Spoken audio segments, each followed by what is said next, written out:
back to another edition of Crunch Time here in Studio B of Austin Peay. You'll notice that we kind of have a little bit different setup than we did last time. We no longer look like a bunch of bums in a closet. We're a little bit dripped out. Yeah, we dripped out. As Dylan Walton on my right says, we've also got Mr. Bryce Robinson to my left. So, gentlemen, what do we think about the new setup? I mean, I like it. We kind of spent a lot of time adjusting it, and I like what we got set up here. It's big time. Huge step in the right direction. We cooking. We're cooking that's with it? Crisco, baby. That's it? We spent all that time setting it up. We and deep frying. Because this, episode 1 was a step. We sizzling. Episode 2 is another step. 3, when we put all the recipe together, everything and cooked, it's over with. Oh, we sizzling, baby. It's over with. We clean right now, dog. We clean? We clean right now. All right. I mean, Dylan, come on, keep telling me about it. I feel like you were preaching it to me and then you just stopped. It's the red jersey. It's the nice bright red with the jersey. We got the old style helmets with the new helmets. We got the bobblehead on. Let me, shebang bang. You ain't gonna get them right now. We got the white jersey over there. We got a nice little setup, and I'm ready to put the football back in this place. Get it clean right there. I would keep dancing off, but that's fine. That's fine. But we've got a bobblehead too. Then we got the logo in the background. Once we get the full shot back up and running and all that, bro, I'm telling y'all, we cooking. And then just when everything get together, it's gonna be a good old delicious meal, 100%. You ain't gonna miss. Not an episode in sight. We're gonna be on ESPN before the year over. How about that? Hot take. We get a clip. On ESPN. We get a clip. We're gonna clip this, and we're gonna be the best talk show in the country. Agreed. We are the #1 sports podcast on Austin Peay's campus. That is a fact. That's an undeniable fact. So the streets need us. We've got that going for us. So yeah, I'm super excited for this new setup. Big shout out to Steve Sawyer who let us know about this kind of all the props. I mean, many of them are provided by yours truly, Mr. Bryce Robinson. This is his helmet. That is his jersey back there. That he, of course, got, the way he should. Yep. He purchased them. They're his. Sure. So that's right. We don't want to hear any equipment staff saying that we acquired this illegally. He 100% acquired it legally. All right. So being there for 5 years, I've disclaimer. You feel like you should. You feel like I've earned them. I've earned them. You've poured blood, sweat, and tears into that uniform and that helmet. But I digress. Yeah. So let's go ahead and get into the episode, guys. Crunch time. It's crunch time, baby. It's crunch time. I feel like we've actually got a setup. Last week was kind of almost like a mock episode in a way. Yeah. Now we actually have like a real episode. Yeah. It feels good. It feels good. I don't know. It feels like a studio. I'm smiling. Yeah. I can't help but put the smile on my face, man. I feel blessed. I'm grateful. And I'm excited. Oh, man. We are excited. We're not as excited, unfortunately, to talk about this recent game with the Governors as they did drop their home opener here in Fort Terrace Stadium to SIU by a score of 31-17. The Governors did have Austin Smith start at quarterback this game, and I would say would be the starter for the foreseeable future unless something else happens. He did have a marked improvement game. That's kind of going to be a trend we're going to talk about this episode, but he went 24-37, 265 yards, 2 touchdowns, did have an interception. Had 15 carries for a grand total of 4 yards. Lavelle Wright led the Govs in rushing with 9 carries for 60 yards. And then the guy we're going to talk about a lot, Roman Copeland, boy, he had a night. He did have, unfortunately, a drop touchdown that I'm sure Mr. Dylan Walt will bring up. But he had 9 catches for 151 yards and a touchdown.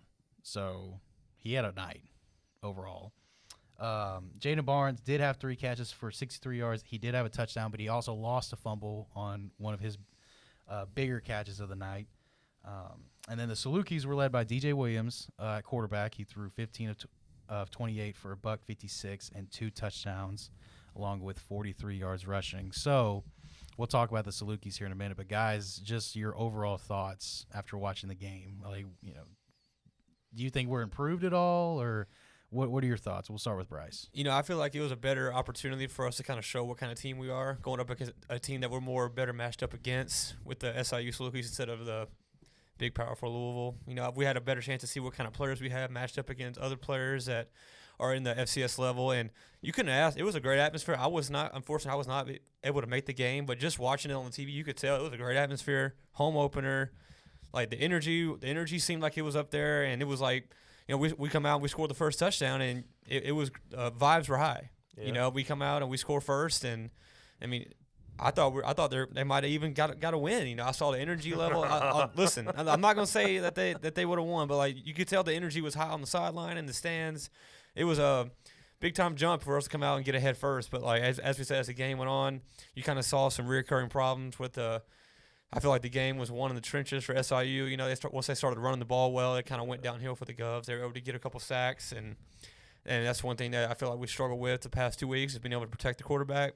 And I feel a part of that is maybe with the schematics, us not just them being better than us in the trenches, and you know, and I feel like we kind of shot ourselves in the foot a lot too with like I said, sacks, fumbles, drop touchdowns. Like there were opportunities there for us to maybe either pull away or spark some momentum, but I feel like it was quickly taken away by those. Yeah, I think we just shot ourselves away. We shot the whole clip at ourselves. Basically, we beat ourselves.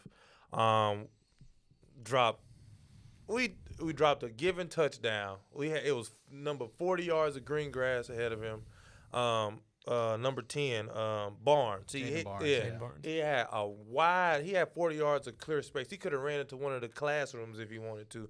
He had number space ahead of him. Dropped that. Copeland, he tried to make two moves. Remember, we was watching the highlights. He tried to make a move, and he could have easily maybe stiff arm and got to the 5 or something, but he wanted to do back juke. I think we ended up getting a field goal out of that, so we lost 4 points right there. Then he wanted to get busy again, and he fumbled at, I want to say, around the same 10, 15-yard line. That's 21 points max right there. What we lose by 14? Mm-hmm. We lost by 14, so now we up 7. So taking play with what you want, but we gave at least 14 points. For sure 14 points right there. Now that's a tie game if anything. Not anything goes. And as far as quarterback play, he ran for his life. So, I mean, he ran to save his life. A couple of passes were receivers' fault or just, they didn't have enough time in the pocket. So, he fought as hard as he could.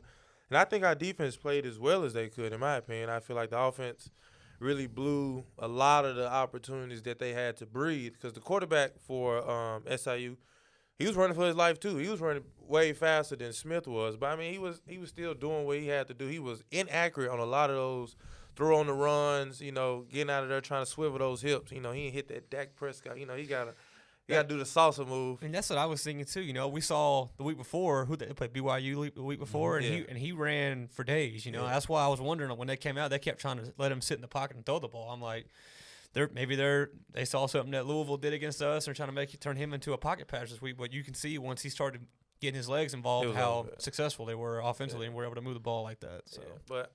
It is what it is. It was a winnable game for sure. So we're going to see the highlight package, I'm sure, if you haven't already. But yeah, I mean, you mentioned. I mean, we were watching the Roman Copeland clip like 6 times yesterday when he caught the pass. Because I mean, and from the camera angle, it may have looked different on the field, but I mean, he was he was 1-on-1 with I think a safety. All right, if not a safety, a linebacker. And if he had just run straight down the sideline, at the very worst, he probably would have gotten caught about the 5 or the 8. Definitely been in goal line It would have been a goal-to-go situation, but he tried to make a move inside, and he ended up getting tackled about the 20, right, talking about Copeland. And then the Jaden Barnes fumble was brutal because he had made a nice play. He was wide open, and he tried to get a move back inside, and one of the SIU players, to his credit, just punched it out. As he was going by him. And that's what you do. And those are, like you said, game-changing plays. We also missed a field goal earlier in the game, so that's points that you left on the board. I mean, listen, this score at halftime, we led in this game. Yep. We led in this game, but the score at halftime was 14-10. We matched scores in the third quarter, and then we gave up 10 points in the fourth, and that's really the difference maker, and the reason why we lost the game. But, yeah. And we let them score at half. Like they at the buzzer. Yeah, they marched down the field. It was the fumble. Fumble. Yeah, we were in a 2-minute scenario, and big chunk play. We hit Jaden Barnes across the middle, and a big explosive play would have set us up in their territory. And like you said, dude just came from behind and punched the ball out and just got rid of all that momentum that we had going into half. Man, like, that was they walked us down to the T. I'm sitting there watching it. I said they about to go get points right here. I said no matter what they do, they're getting points. And what the quarterback do, got busy one play by 10, 15 yards, threw a little check down, boom. He was getting in the middle of the field pretty nice too though. So I don't know what we had going on, but outside the numbers, we held it down. But in the middle, where you can clean them and get off, where I said I will never ever I would never go to the middle of the field. I ain't built like that. I'm not cut like that. But he was working. That's all he did. Run in the middle of the field, throw in the middle of the field, and walk down and got a tutty. That was nasty. I mean, you know this, Bryce, better than anybody. I mean, you've played the position, and you know that when you have a quarterback that isn't quite as accurate, what's the best thing for you to do? Get him completions over the middle, because that's essentially where you're going to have your drags, your stick routes. That's where you're going to have easier completions, as opposed to something to the sidelines where it's got to be razor accurate. And if it's not, then it's going the other way. Exactly. The biggest thing for a quarterback is to get his confidence level up. And I feel like to be able to do that early in the game is find him an easy short completion, whether that be a hitch, swing to the running back, a screen route, get his confidence up the rest of the game, and get him in a rhythm. I feel like that's the biggest thing for quarterback is once you find your rhythm, you're going to be good for the next 2 or 3 drives until the defense either knocks you out of that rhythm or the game is over. I feel like once you find that rhythm as a quarterback, and then our OC finds his rhythm as play calling with the OC, then that's when offenses start to click. You're here, boom, screen there, run here, boom, play action, deep shot. Like those things all start clicking and come together. So I feel like that's something that's big for quarterbacks. And one thing I feel like for Austin Peay is I feel like they need to get Austin's legs more involved. Yeah. He's a really decent athlete, and he can run pretty well. I feel like they need to get him on the move more, allow him to get outside the pocket, help the O-line out, and let him get on the move. If that's not there, let him take off and run. Yeah. Just don't let him be a sitting duck back there in the pocket every other play to where he gets his head taken off and he's fighting for his life every other play. Okay, so my question to you is how does that conversation work with the quarterback and the offensive coordinator or the head coach or whoever calling the plays? How does that work? Like I'm assuming you're not the most mobile quarterback. I'm pretty sure you look like a pocket quarterback. A little bit of both. Yeah, a little bit of both. You can play. Yeah, he's Baker-esque. Yeah, he is Baker-esque. We can get jiggy a little bit. Yeah. So how would that go? Like if you see some things that will help benefit you more to be able to get your playmakers. How does that conversation go? That relationship between a quarterback and the OC, whoever's calling I believe Jeff Ferris is calling the plays for the offense. It's that relationship.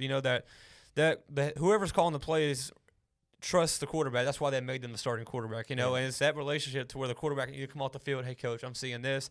I feel like this can help, and it's the OC's got to be able to take what the quarterback is saying, trust in what he's seeing, because he's the one out there on the field. Yeah. The coach is on the sideline or whoever the play caller's in the press box, but the quarterback is the one on the field. He's the one that's playing the game, getting the vibe, feeling how the game's flowing. I feel like there's a little mutual trust that has to go on. Whether it's during the game, you come back during the next week, coach, I feel like we can do this better. I feel like this will help us out a little bit better, whether it's getting me on the move, having a little more quick passes in there, having a little more quick screen games in there to get our O-linemen moving. Just don't let them sit back and just get teed off on every other play. So I feel like it's that relationship between the quarterback and the play caller. That's big. And this is also a conversation, this as well. This is a conversation that you have during the week, right? And, you're a couple games in. Play caller and the quarterback, they have to, kind of get on a rhythm. And the quarterback has to be frank sometimes, say, coach, we don't have the offensive line to be able to just drop back without, chipping a running back, chipping a tight end. We have to be mobile. We have to be able to, like you said, get out, roll out, and put myself in a situation. And you have to be frank as that. I mean, you're not dissing your teammates by being critical and saying, hey, listen, we have a good offensive line. I'm sure that, if you ask Austin Smith, you'd say, yeah, I love my offensive lineman. It's just they don't have the ability to sit back and drop back, because as someone who played offensive line, not college, but high school, that is a difficult thing to do as an offensive lineman, to just drop back, because you're essentially on an island, one-on-one. And if you bring any type of blitzes, then you got to adjust at the line, so that's very difficult. I know we are critical of the offensive line, and certainly I am as well. But that is difficult. That it's hard to do that 40 times a game and not get beat on some of those. It is. They say that run blocking is effort. Mm-hmm. Run blocking is effort. Pass block is art, because it's completely different every single time. Run blocking, you just, if the O-line just give – I heard one professional O-lineman say this, like, if you run blocking, you just give your effort, man, you're going to move the ball. It's about you and your will, moving the person's body against their will. That's all it is. Pass blocking, there's art to it. You have to communicate with the person next to you, whether you're going to double team somebody, whether you're going to set. You got the running backs help. You got 7-man protection. It's a whole lot different game than run blocking. And I feel like they're still on the climb, working on it, and they're going to continue to get better at it because they got smart linemen there. They got Chandler Curtin, Harry Wilkes. They got smart guys up front. I feel like they will continue to get better at it, but right now they're struggling. Any thoughts on that? I mean, I know you're not an offensive line guy. I've never. But y'all said it on the money. Communicate. That's the name of the game in sports. And, in team sports, let me say that, team sports. The name of the game, communication. So, I ain't never look. On a good day, I'm 185 pounds, 190. I've been eating a lot of peanut butter crackers lately and fruit snacks. But on a good day, I'm 190 pounds. The trenches is not my type of field work. Let me tell you. But I respect that. They could be building because they did way better than what they did last week. Now, given they was against Louisville, Power 4 school, and I know one of the linebackers, he transferred from MT to Louisville. So I know he's a beast and he's a beautiful rusher. So, hopefully against Central Arkansas, another familiar rival, we can communicate a little bit better. When you go against teams that you kind of understand their scheme, what they want to do, the communication gets a little bit easier. This type of formation. Who's coming from the A or the B, who's coming from the outside, whatever. So maybe the communication can get easier against familiar rivals. So, back-to-back teams that we've played before. So hopefully the communication just builds. That's all I'm hoping for, a good game, good close game. That's usually what you see within the second game. The second game, there's usually a marked improvement in any level of football between the first and the second game. So we hope to keep improving. Again, the defense struggled, gave up 213 yards in the run game on 42 carries. That's I think it was about a 5-yard per carry average. And they showed a little bit of improvement on special teams outside the missed field goal. But yeah, so again, we got a lot of things to improve on, going forward with the team and whatnot. We'll get to talk about the upcoming game in Central Arkansas. But first, I want to throw it to our segment, as we talked about last week. We're going to have segments done by our very own members of the Comm department, and many of them are athletes, which is really cool. And Kendall was able to interview one of his teammates this week for about 5 minutes, and I'm going to let Kendall take it away. And yeah. Hello, my name is Kendall Ball. Welcome to the Crunchtime interview. And I'm here with my guest and my teammate, Jakari Patterson. What's happening? How are you doing? What's up, KB? So, Jakari, tell us a little about yourself, your backstory, where you came from, what led you to come to Austin Peay? Well, I had started off at SIU, and then I had ended up transferring to Towson for a year. Got my degree, and I ended up coming here. It was like a crazy decision. Dorian, our safety, he kind of got here first in the spring. You remember he played a little bit, and then while I was in the portal, I was talking to him a little bit, and he was just like, he loves it. He recommended for me. I came on a visit, talked to Coach Ferris, and I'm here. Yeah. So you've been here for Austin Peay since the summer, right? Mm-hmm. So what do you like the most about your experience here at Austin Peay? It's real like a family base. It's like you don't got to come in and get the weird interaction, the weird haze, and it's like you breeze by that. So I'll say the real love for you as a player, and then a winning culture, coming off they had 2 conference championships that they won. It's a winning culture here, so it's pretty much a done deal. So I remember you telling me from our conversations that you originally was born in Jacksonville, and then you moved to Cincinnati for high school. So how was that? It was cool. It was really, I was born in Daytona, and then the transition was crazy. I always go back and forth. Mom and dad over the summers. I'll stay in Cincinnati for the school year. So it was you get to see both ends and how people are different. So I was always well with people because you get to change environments very often. So I was pretty blessed growing up with that opportunity. Oh, that's great to hear. So the season has started. So how's the season been going for you? The season's been going well for me. I say, of course, no one likes losing. So besides those 2 losses, I feel like as a team, we going somewhere. We doing good things. We just got to connect in small areas. So other than that, I see a bright spot for the season. So I got a question for you. You know, everybody has their own, you know, pregame routines. Right. Like, what's a routine for you? How do you prepare for a game? Now that I'm like changing so many positions, my routine really changes a lot. But one thing I will always say, I always gotta play like my same song.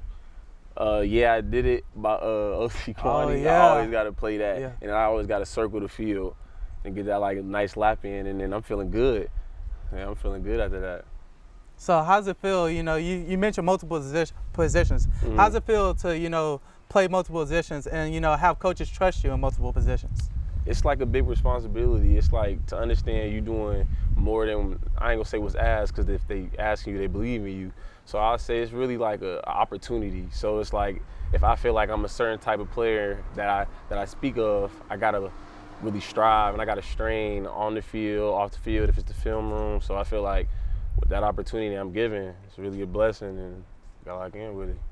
So I know you say you came from SIU. Was that a game that you look forward to the most in this season? Nah, it was of course I looked forward to it. I look forward to like more like a championship. So it's like, you know, I can't lie and say it was not like something I look forward to. Of course, that was like a once in a lifetime opportunity, real life. So, but that championship, like picture yourself down in Texas, man, it's kind of like, that's what everybody wants. So I don't look at it too small. I think, you know, the big picture, what we all want.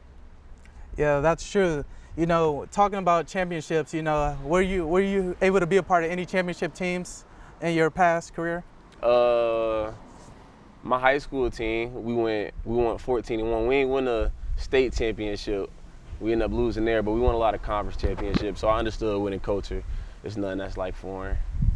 Yeah, I've been a part of a couple championship teams, so it's a great moment. So would you say the championship is that one thing in your career that you're searching for? I'll say, yeah. Getting the championship my senior year, that I kind of like put the ice on the cake. I ain't never had one. I done came close a whole lot of times. So if I get a ring, yeah, we party. Well, man, it's been great talking to you, and that's all we have for the interview. Back to y'all. All right, Kendall, that was really nicely done on your part. Really awesome to see two athletes get to talk together. It's usually there's a lot of laughing involved, but really good stuff there by Kendall, and really awesome to see. We're excited to see what he brings, not only his talents on the field, but what he does off the field with his academics and his community work and whatnot. So we're super excited to have Jakari on campus with us. So again, really nice job, Kendall. You will see more interviews from Mr. Ball this season, and we will get an interview later by AJ Crowder and Abby Cater as they have the Gov of the Week. But first, we are going to get into the next game for the Governors, which is Central Arkansas. The Central Arkansas, I believe are they the Bears? Is Yes, their mascot? they're the Bears, yes. Okay. I couldn't remember if they had like a different type. Maybe they were a grizzly bear or anything. But APSU will travel to Little Rock, Arkansas, to face off against their first UAC, United Athletic Conference opponent for the season. Central Arkansas is 1-1 on the season. They did drop their season opener in very close fashion to Arkansas State, which is a Group of 5 FBS team. Are they still coached by what's his name? He used to coach at Tennessee. I'm not sure. I might have to look that up. Oh God, I can't believe I'm forgetting his name. But anyway, Hey, you normally on spot when it comes to I usually coaching. am. I can't. He's the 5-star Hearts. He had all the catchphrases brick by brick. He used to coach at Bama. It's not Bush Jones. Yeah, it is Butch Jones. But I don't. I think at least for a while it was Butch Jones. Look up the head coach for Central Arkansas, please. And if it's Butch Jones, then I think I'm accurate. No, it's not. I'm saying not Central Arkansas, but Arkansas State. Oh, Yeah. No. Central Arkansas is coached by Nathan Brown. sorry. Then I don't know then. Yeah. And you might be right. Yeah, then. you're right, Butch. Okay, my He's bad. still I head thought- coach of- Sorry, I thought you were talking about Central Arkansas. No. I was gonna say I knew Butch Jones was still at Arkansas State. Sorry. It's all right. Hey, listen, there's gonna be a lot of mistakes on the show. I'm not one for college coaches. I'm new to the game. I couldn't remember if he was still there, for maybe he got fired, or because I mean they've kind of had like an up and down. Yeah. When he's been there with their program, but anyway, so yeah, they They really played Butch Jones well. Let's just say that. A group of 5 team, and then they went on the road again to Lindenwood, who is in the Governor's old conference, the Ohio Valley Conference, and beat them 34-13. And so, lucky for the Governors and Coach Ferris, his first conference game will be on the road, as this will be UCA's opener for this season. The UCA Bears are led by Nathan Brown. He is their head coach, not Butch Jones. We kind of probably mixed you guys up. We apologize for that. And their quarterback, Will McIlvain, who we saw last year, is returning for, I believe this is his 6th season in college football. Yeah, he's been there for a while. So he's been in there for a while. Used to play at Northern Iowa, transferred to UCA. This is his 3rd year with the Bears. Threw for 2,500 yards last season, 24 touchdowns, and only 4 interceptions. We talked about it on our episode last year. He does not make a whole lot of mistakes. I don't expect him to make a whole lot of mistakes this week either. But yeah, so Central Arkansas did lose last year in the season finale in Fort Terra, and the Governors were able to win the conference with that win. So UCA's got a little bit extra to talk about on this game. But guys, what are your thoughts, first of all, seeing Central Arkansas, first conference opponent of the season, on the road? So Jeff Ferris has got his work cut out for him against a team that we beat last year to get into the playoffs. I mean, what are your thoughts, Dylan? I'm afraid of one person, and I mentioned it last year, is that running back. That boy, I'm looking at his name, Shunderick Powell. It's a very unique name. Was he a transfer? Yeah, he came from North Alabama. That's right. Yeah. Yep. Let me tell you, we already don't stop the run at all, right? He's about to have a Heisman Award performance. Last year, he ran for I want to say 1,100 yards, and the year before it was 1,500. He's already at 302 yards right now with 32 carries. That's almost 10 a pop. You said he's at 300 and what yards? 302 yards with 32 carries. That's literally he already has 4 touchdowns, and he's broke off for 81. Yeah, he's a dog.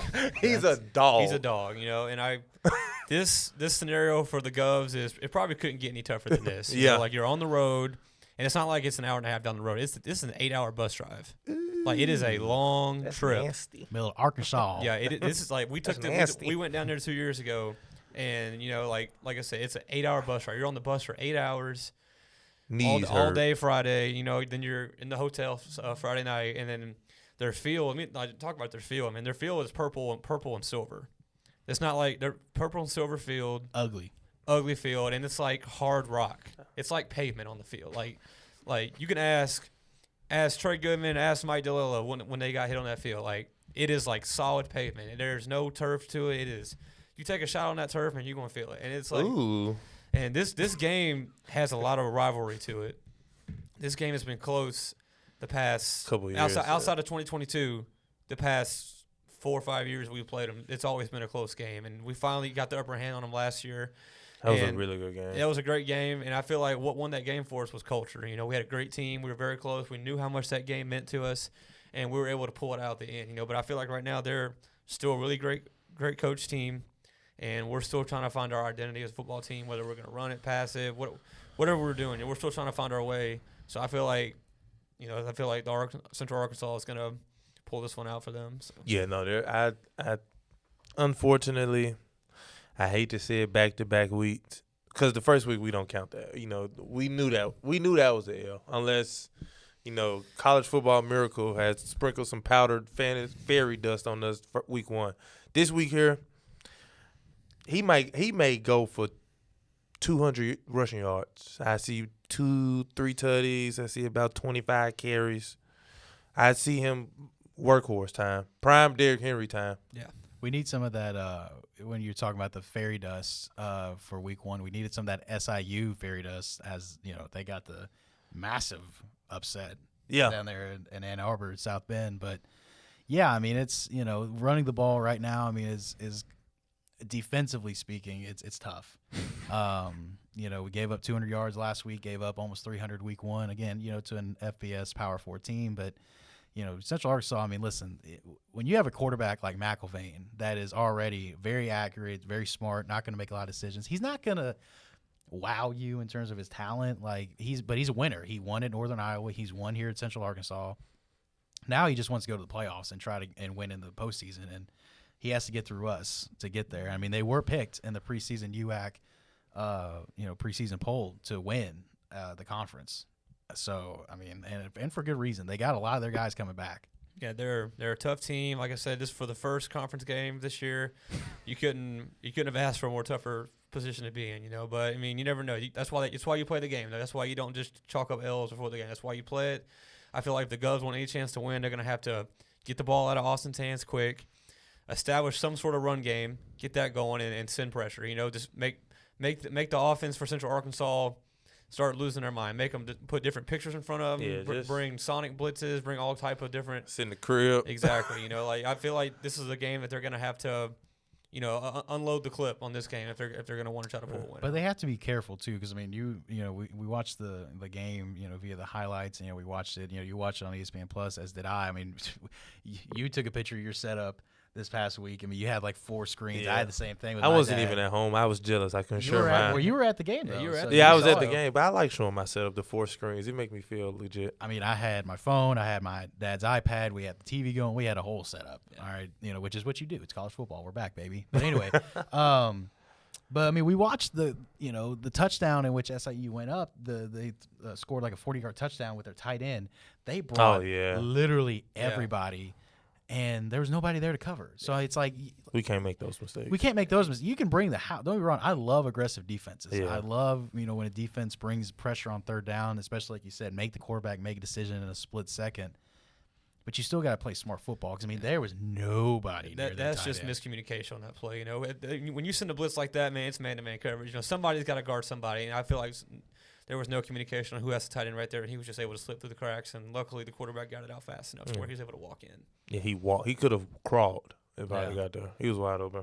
He was wide open, but you were a little mistaken. It's only a 5-hour, 16. Is it 5 hours? I felt like it was 8. At least as of Google Maps. All right. Do y'all make stops?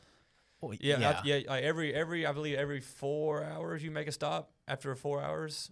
So Yeah, but you're not there at the rest stop for like an hour. no, you're there for about maybe 30 minutes at the rest stop. So it took you about 6 hours, then 6 and a half. Think about You bus are too. You're on a bus. You're on a big charter bus That's too. true. And so Although, shoot, I remember when we would take the trips, them charter buses would roll.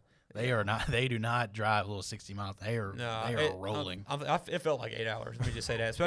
Especially after we got our tails kicked on the way back. It felt like 8 hours on the way back. Yeah. So Well, dude, a bus ride in general is brutal.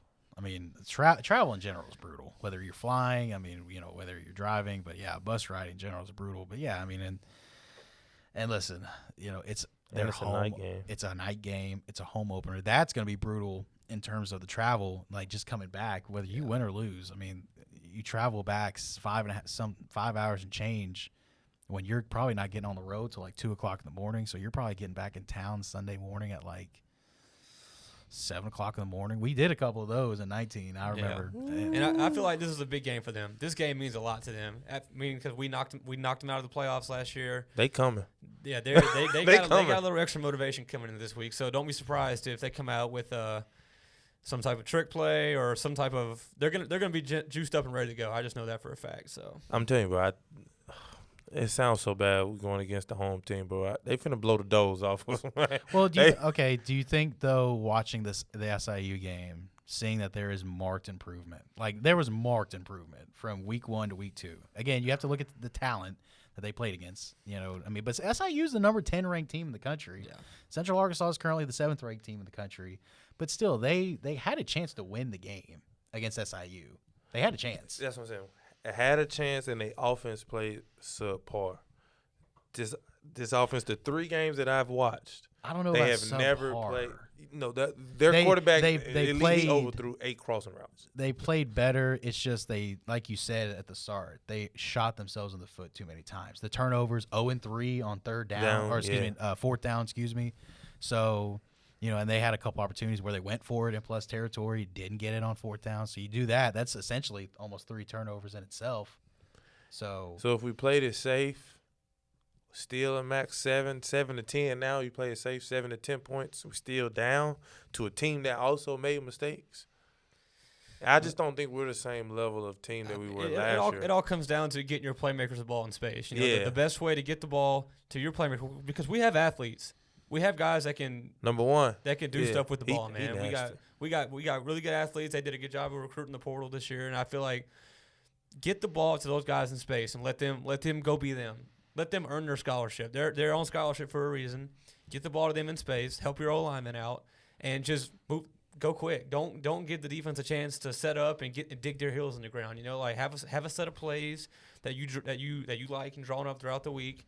And if it doesn't work, be ready to make halftime adjustments, because that's a big thing too. There'd be numerous times where we have a game plan going in where we think maybe a defense is going to be a big cover 3 team, and we're all week planning for cover 3, and they come out in cover 2 that weekend. So all right, we got to go back and make adjustments at halftime. Here's some things we're going to change. Here's things we're going to continue to do that we're doing well. That's the thing that they have to be ready to do, is be able to make halftime adjustments.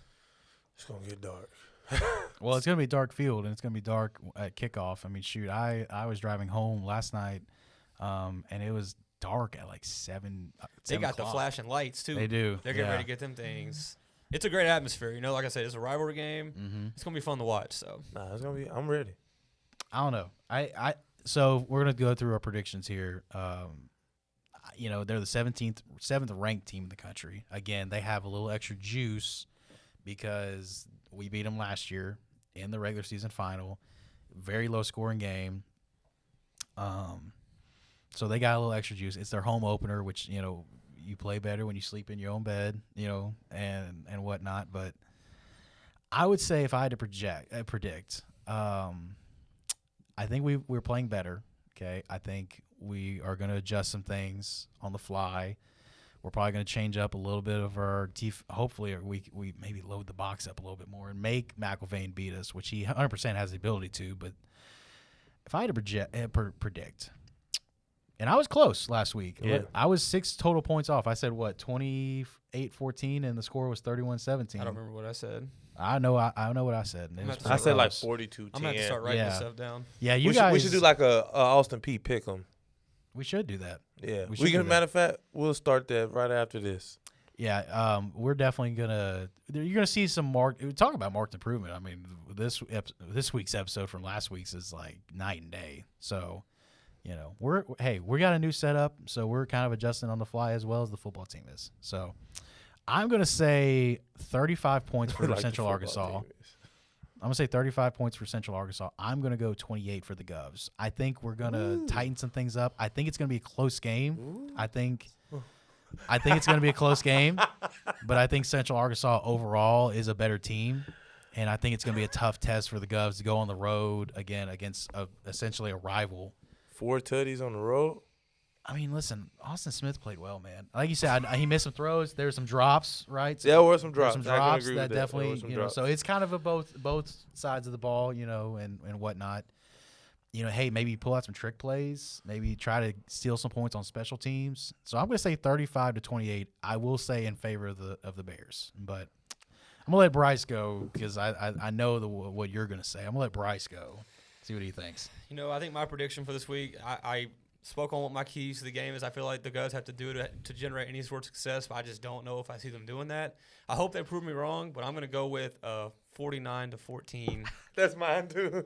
Was it really? 49-14. Actually, I'll go 49-17. 15, yeah, I'd say maybe 49-17. I feel like I could see 20. I feel like Max they 20. might generate some good stuff early. You know, just like last week, they had a great ran a screenplay early, then came off and threw a pump off it earlier. I feel like they fired their only bullet they had in the chamber. Then after that, it was kind of searching for what they're trying to do the rest of the game. But I feel like they'll generate some offense early in the game. But I feel like that defense is just going to be too much for them. Yeah, I got it. I say 49. 17, 52, 17, 52, 20, somewhere around there. I think it really hinges on the defensive performance. Yeah, and that's how all. How well they're able to slow down this run game for Central Arkansas. Because if you make them one-dimensional, again, and McIlvain's a really good quarterback. I'm not saying And they got decent receivers too. right, but if you can make them one-dimensional, then you can at least give yourself a chance. If they're two-dimensional, where they can run the ball whenever they want and then play action off of it, then you're putting pressure on your offense. You're putting pressure on your offense and Austin Smith and being like, hey, you got to keep up with them. And I don't know if we can. No, we can't. We have to. Hey, just try to steal some turnovers. Right? Yeah, we need not every little thing to go our way, but we need like you said, special teams. We need somebody to go break off 60 yards and put us right in at the 20, at the 15, something like that. So at the bare minimum, we get 3. Like we need like 2 of those.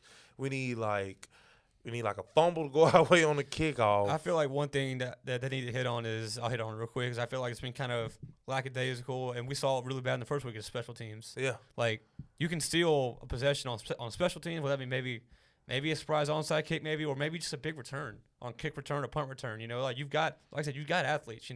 Use them. Put the guys in right position, set your blocks up, and try to steal field possession. Put the ball on their side of the field, or maybe on punt return or kick return. Set your offense up in a better position than what they have been the past couple weeks. Yeah. All right, we will see what the Govs do in Little Rock, Arkansas. Before we throw it to Abby Cater, follow us on social media at Crunchtime APSU on both Instagram and Twitter. It still says Reese Britt. We're still working on it because Reese ran the media or the social medias, so we're trying to get the logins from him. We just haven't been able to connect on it, so we're adjusting on the fly. But again, give us a follow on those socials as well.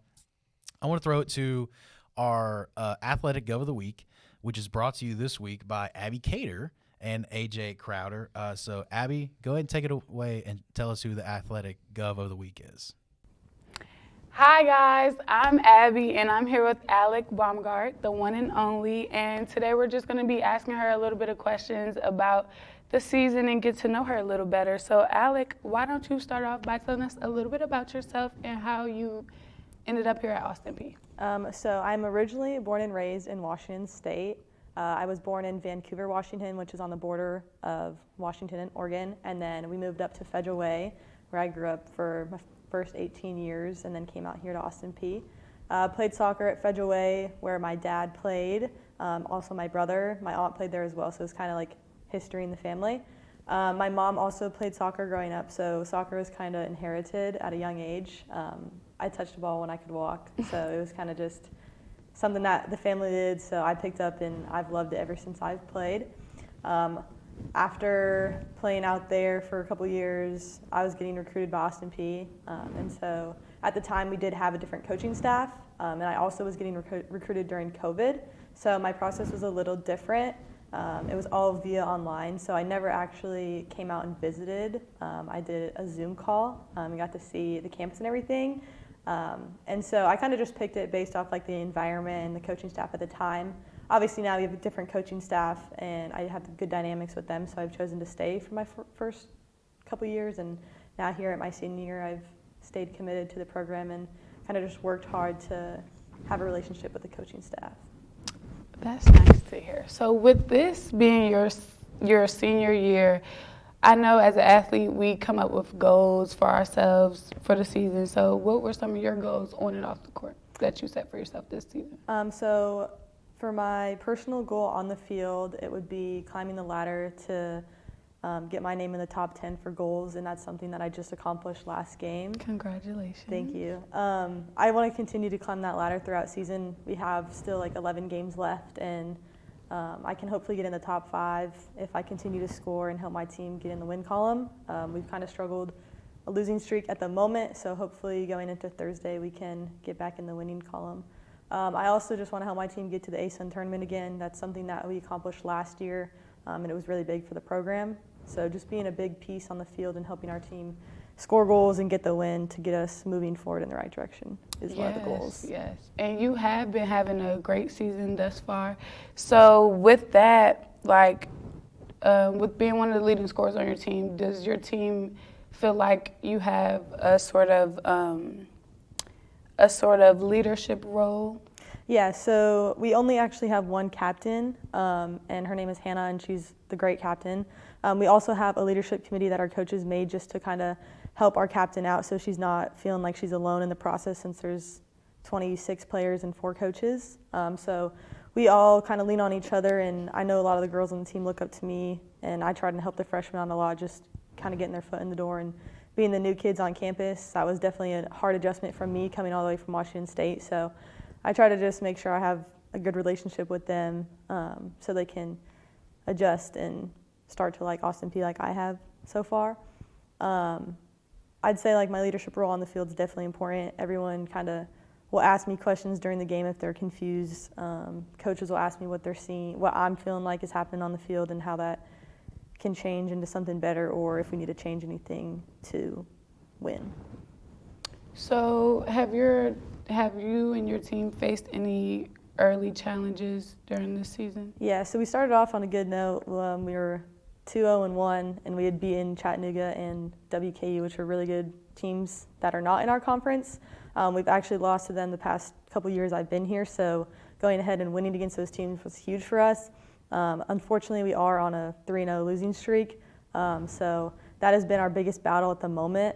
But going into this week to try and get a win for Thursday against USI, it'll definitely be just going into practice this week with the mindset that it's a must-win game to start conference next week.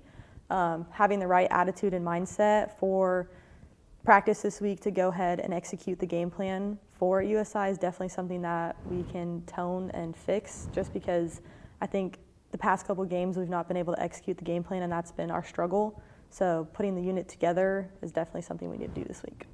So has you and your team faced any like injuries or? Yeah, so we've definitely faced a couple injuries this week, which not just this week, but this season so far, and that has led to different players starting for the lineup. And so that is definitely something that, as a whole team, having new players join the starting lineup, that's definitely something that people need to fill that role and get used to. So that's been our biggest challenge, I'd say, is the lineup changing, which is also can be a good thing, but can be kind of difficult. So going ahead and working as a team to fill those roles and just come together with everyone who's stepping in to fill those positions while we have injured people out for right now is definitely something that needs to be done. Well, I know that you guys are going to be ready for your bounce back this upcoming game against Southern Indiana, and I know you guys will do really good, but that is all the time we have for right now. So thank you guys, and again, I'm Abby Cater, and this is Alec Baumgart, and we are out. All right, awesome job, Abby. Hopefully Abby herself will be Gov of the Week, with the hoops getting back. It's around the corner. I'm excited. Hoops is getting around the corner. We're getting close. That's my specialty. That is your specialty. I'm a football guy. I still love the pigskin, but I'm a hoops guy through and through. Hoops. Well, yeah, we are football guys, 100%. But again, really nice job, Abby and AJ, and Alec. Again, I'm gonna butcher her last name. Baumgart. Yeah. She's a stud. Yeah, she leads the teams in goals. She has 7 points overall, which is, again, we're not soccer guys, so I'm not going to pretend to be a soccer guy, but they got a really good team. I know they're on a skid right now. They've lost their last 3, but I think they're going to turn it around tonight. They play Southern Indiana at 6:00 on Morgan Field. I hate I can't go. Here in Clarksville. So if you are in Clarksville, go support your Lady Govs this year. So and this week against the Southern Indiana. What are they? They look like some form of eagle. They're Screaming Eagles of Southern Indiana. All right, now that we have that out of the way. But again, really nice job, Abby and AJ. We're going to talk about, we've talked about the Lady Gov Soccers. Again, they play Southern Indiana tonight. It is Military Appreciation Night tonight. And I can't go because I have to work. So Really? Yeah. I got to work at 7, and then Buffalo and Miami play at, 7:15? Yep. On Amazon Prime. So I catch the stream. I probably put it on my phone. You can have multicast. Yeah, I probably send a picture tonight of me watching all 3. 'Cause she cold, man. Yep. She had 1,500 minutes last year. Mm-hmm. She ain't never came off the field. Nope. Soccer is one of those sports where you have quote unquote subs, but it's pretty much like She cold. And It's go all the time. It's go. And I was talking to her for a little bit yesterday before we got started with the interview, and I was like, why are you so aggressive? She was just like, honestly, it feels good when I score. Like, she was just like, it just feels good. Pretty straightforward. Yeah, she was just like, I just like to shoot. Like, I'm gonna just keep going. And we talked about this. She just carried herself super well. Yeah. Like, you could tell that she's got confidence. Like, she's she sits up. She's got Yeah, you know, her that posture was posture. perfect. Yeah, so that was awesome. We And she talked come from a soccer family. I think she said her mom and her dad both play soccer at the collegiate level. So Mhm. I mean, she was born and bred soccer. So I mean, it's a reason why she should have them Austin Peay gold cleats on or something like. She going in the P Book of Fame. She going in the P Book of Fame. hopefully, but she keeps playing like she does, man. She's definitely got the argument there. But again, good luck to her and the Lady Govs as they play Southern Indiana tonight. Again, it's military appreciation, so that always hits a little different here in Clarksville, a very large military community.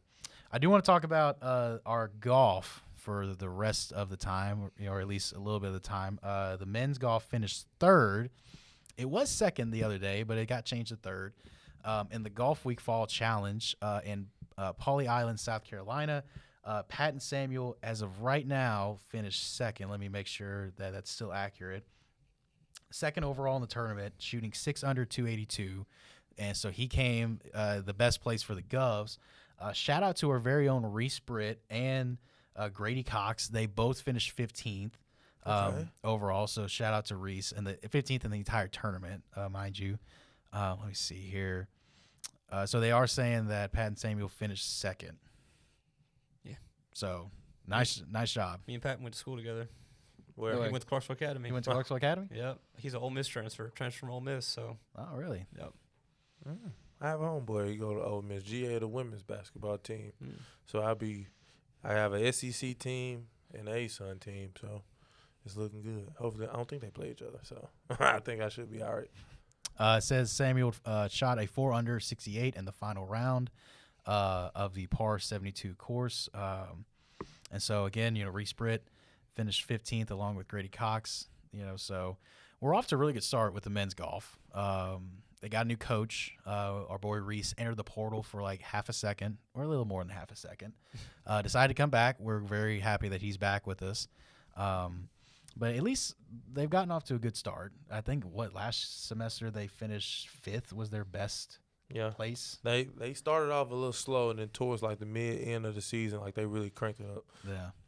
So, listen, we're not golf experts here by any means. We do need to go golf though, as like a little squad. I love to play. Oh, I love to play. Nah, I ain't never played. You would like it. You never been to Topgolf? No. Never been to Topgolf either. Never been to a driving range? Nope.